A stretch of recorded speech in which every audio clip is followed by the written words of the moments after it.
వెన్నుపోటుకు రెండేళ్లు. వైఎస్ఆర్ కడప జిల్లా కాజీపేట మండల కేంద్రమైన బస్టాండ్ కూడలినందు వైఎస్ఆర్సీపీ పిలుపు మేరకు బాబు పాలనకు రెండేళ్లు సందర్భంగా వెన్నుపోటుకు రెండేళ్లు కార్యక్రమం కాజీపేట మండల కన్వీనర్ డి మురళీమోహన్ రెడ్డి ఆధ్వర్యంలో ఈ రోజు జరిగింది. ఈ కార్యక్రమానికి ముఖ్య అతిథిగా వైఎస్ఆర్సీపీ రాష్ట్ర కార్యదర్శి రెడ్డాం వెంకట సుబ్బారెడ్డి హాజరయ్యారు. ఈ కార్యక్రమంలో మండల కన్వీనర్ మాట్లాడుతూ బాబు మోసపూరిత పరిపాలనకు రెండేళ్లు పూర్తి అయిన సందర్భంగా పార్టీ పిలుపు మేరకు జూన్ 4న మండల కేంద్రాల్లో నిర్వహించడం జరిగిందని, బాబు పరిపాలన మొత్తం అబద్ధాలు, మోసపూరితలు తప్ప ప్రజలకు మేలు చేసింది ఏమీ లేదని ఆయన ఎద్దేవా చేశారు. వైఎస్ఆర్సీపీ రాష్ట్ర కార్యదర్శి రెడ్డాం వెంకట సుబ్బారెడ్డి మాట్లాడుతూ మహిళలకు శ్రీనిధి, నిరుద్యోగులకు ఉద్యోగ భృతి, 50 ఏళ్లకు పెన్షన్, మహిళలకు ఫ్రీ బస్ సౌకర్యం అన్నింటా మోసపూరితం తప్ప ప్రజలకు ఒరిగిందేమీ లేదు అని ఆయన తెలిపారు. ఈ కార్యక్రమంలో వైఎస్ఆర్ సిపి జిల్లా ప్రధాన కార్యదర్శి పివి రాఘవరెడ్డి మాట్లాడుతూ బాబు పాలన మొత్తం మోసమని తెలిపారు. కొందరు పార్టీ నాయకులు మాట్లాడారు. ఈ కార్యక్రమంకు మండలంలోని వైఎస్ఆర్సీపీ నాయకులు, కార్యకర్తలు పెద్ద ఎత్తున పాల్గొన్నారు.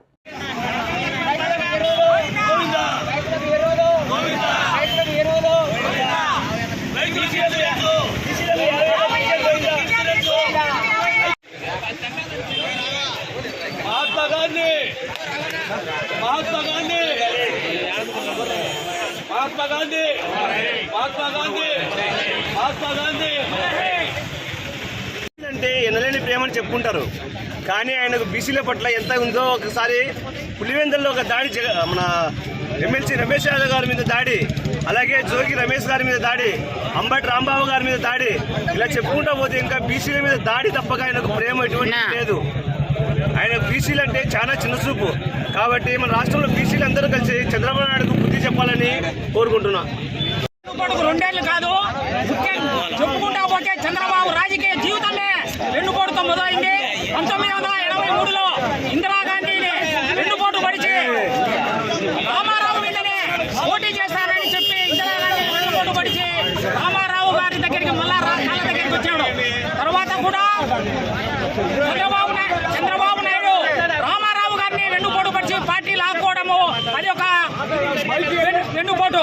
అప్పుడు నుండి రైతులను మరియు మహిళలను వెన్నుపోటు పొడుస్తూ చాలా ఈ రాజకీయ చంద్రబాబు నాయుడు రాజకీయ జీవితమే వెన్నుపోటుతో మొదలైంది. వెన్నుపోటుతోనే ఆయన రాజకీయ జీవితం నేర్చుకోవాల్సి వచ్చిందని చెప్పదలుచుకున్నాం. ప్రభుత్వం ఏర్పాటు చేసి 2 సంవత్సరాలు అయింది.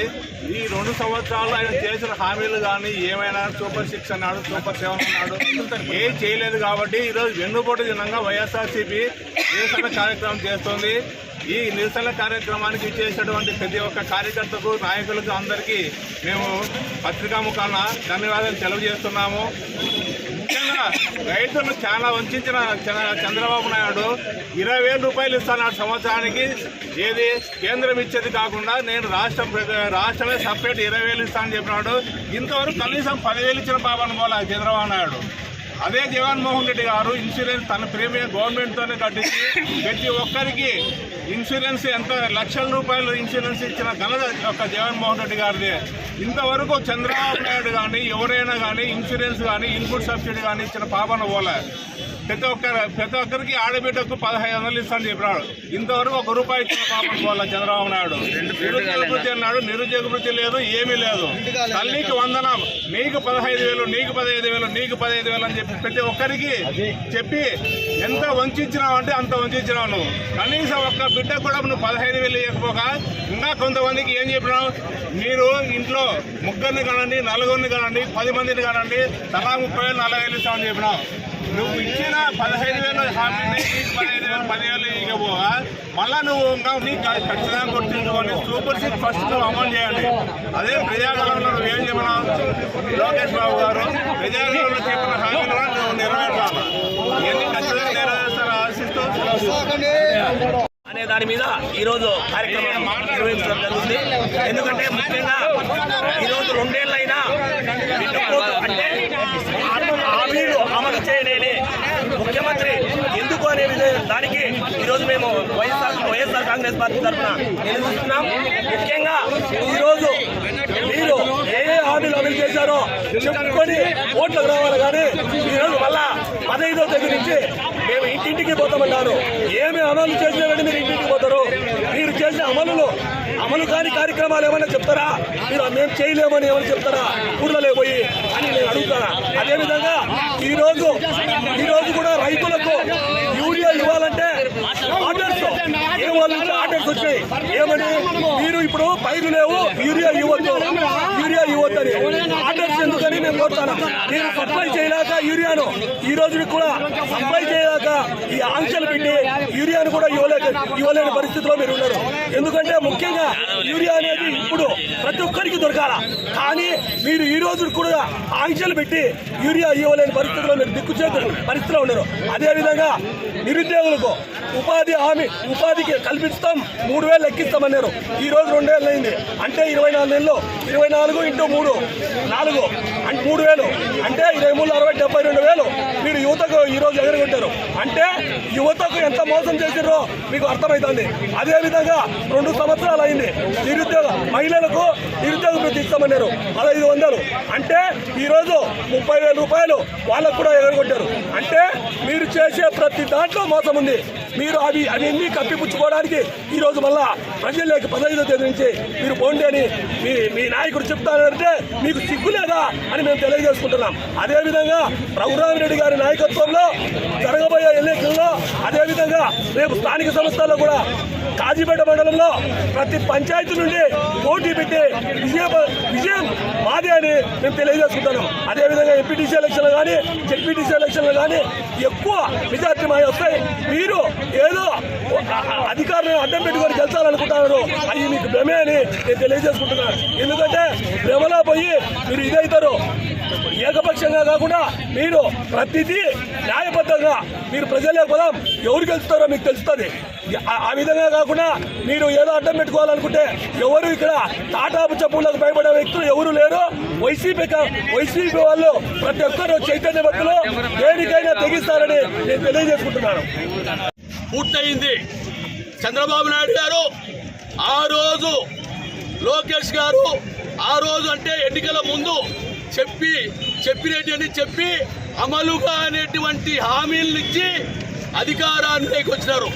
చెప్పిన హామీలన్నింటినీ కూడా ఈరోజు నెరవేర్చినటువంటి నీచ నికృష్టులు జగన్మోహన్ రెడ్డి, అదేవిధంగా నికృష్టుడు చంద్రబాబు నాయుడు, అదేవిధంగా సిగ్గు శరం లేనటువంటి చంద్రబాబు నాయుడు. ఫ్రీ బస్సులో చూస్తే 16 కేటగిరీలు ఉన్నాయి. 16 కేటగిరీలలో వాళ్లకు కేవలం 5 కేటగిరీ బస్సులు మాత్రమే ఎక్కి ప్రజలను నిజంగా చూస్తున్నారు. ఏసీ బస్సులు బీదలు ఎక్కకూడదా? ఏసీ బస్సులు మహిళలు ఎక్కకూడదా? ఈ రోజు వాళ్ళ కొత్తగా ఎలక్ట్రానిక్ బస్సులు వస్తా ఉన్నాయి. ఆ బస్సులో కూడా మహిళలు ఎక్కకూడదా అని చెప్పి నేను సూటిగా ప్రశ్నిస్తా ఉన్నాను. కాబట్టి ఆ బస్సు పథకం కూడా అరాకొరా పోయిందా? గోవిందా అన్నదాత సుఖీభవ 20,000 ఇస్తామని చెప్పినారు కేంద్ర ప్రభుత్వానికి సంబంధం లేకుండా. కానీ ఈరోజు అన్ని కూడా అమలు పరచకుండా 1 సంవత్సరం ఇవ్వకుండా పోయినారు. అది కూడా గోవిందా 7 హామీలు అరొకటి తప్పనిచ్చి అన్ని హామీలు గోవిందా. కానీ ఈరోజు సూపర్ 6 అదేవిధంగా సూపర్ 7 సక్సెస్ అయినాయని చెప్పి మీటింగ్ పెడతాడు. అంతకంటే సిగ్గుందా చంద్రబాబు నాయుడు? నీకు అడుగుతా ఉన్నా. అడిగిపోయి పచ్చి అబద్ధాలు మాట్లాడుతాడు. అంతకంటే నిత్యం ఉందా అని చెప్పి అడుగుతా ఉన్నా.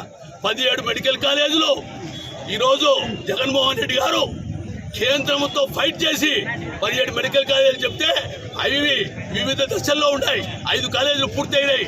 ఈ పరిస్థితుల్లో ఆ కాలేజీలను కూడా ఈరోజు మీరు అమలు పరచలేటటువంటి నిస్సాయ స్థితిలో ఉన్నారన్నటువంటి విషయం గమనించాల్సినటువంటి అవసరం ఉంది. అదేవిధంగా ఇప్పుడు స్కూళ్ళు కానీ మన అవినాష్ రెడ్డి గారిని గెలిపించాల్సినటువంటి అవసరం కూడా ఉంది. రైతులకు చూస్తే ఆ రోజు ఏ రోజైనా యూరియా కొరత వచ్చిందా? ఆ రోజు చూస్తే మనకు ఇన్సూరెన్స్ పాలసీ ఇచ్చి అందరికి కూడా ఇన్సూరెన్స్ ఇచ్చినటువంటి మహానుభావుడు, రైతు బాంధవుడు జగన్మోహన్ రెడ్డి గారు అన్నటువంటి విషయం మనం గమనించాల్సినటువంటి అవసరం ఉంది. కాబట్టి ఇప్పటికైనా ప్రజలందరూ ఈ కార్యక్రమాన్ని ప్రజల్లోకి తీసుకొచ్చి దిగ్విజయంగా పూర్తి చేయాలని, ఈ కార్యక్రమాన్ని తప్పకుండా మనం విజయవంతం చేయాలని చెప్పి మనస్ఫూర్తిగా కోరుకుంటూ ఈ గోవింద గోవింద చంద్రబాబు నాయుడు మామూలు పుడుతున్న హామీలు గోవింద గోవింద గోవింద గోవింద. కాబట్టి ఇప్పటికైనా దీన్ని తప్పకుండా ప్రజలు నీకు తిరిగి ప్రజలందరూ ఎక్కడికక్కడ ఈ తెలుగుదేశం కూటమి ప్రభుత్వాన్ని ఎక్కడికక్కడ నిలువరించాలని చెప్పి వాళ్ళకు తగిన బుద్ధి చెప్పాలని వచ్చే స్థానిక సంస్థల ఎన్నికల్లో కూడా తప్పకుండా మనం అందరం అన్ని కూడా గెలిచాలని చెప్పి మనస్ఫూర్తిగా కోరుకుంటూ విరమిస్తున్నా. ఈ వర్గాలను వంచి అధికారంలోకి వచ్చిన చంద్రబాబు నాయుడు ఈరోజు టీడీపీ వాళ్ళు అంటారు మీకేం పని పట్టలేక ధర్నా చేస్తున్నారు. నిజంగానే మాకు ఏం పని లేదు. ఎందుకు పని లేదు అంటే మీరు అబద్ధాలు చెప్పినారు కాబట్టి వాటిని నిజాలు చేయమని వాటిని అమలు చేయమని అడగడమే మా పని. అధికారంలో ఉంటే కనుక ప్రజలకు మేలు చేయడం వైసీపీ పని, అధికారంలో లేకపోతే ప్రభుత్వాన్ని మెడలు వంచి పని చేయించడం మా పని. ఇదే మా రెండు పనులు. ఈరోజు చెప్తాను టీడీపీ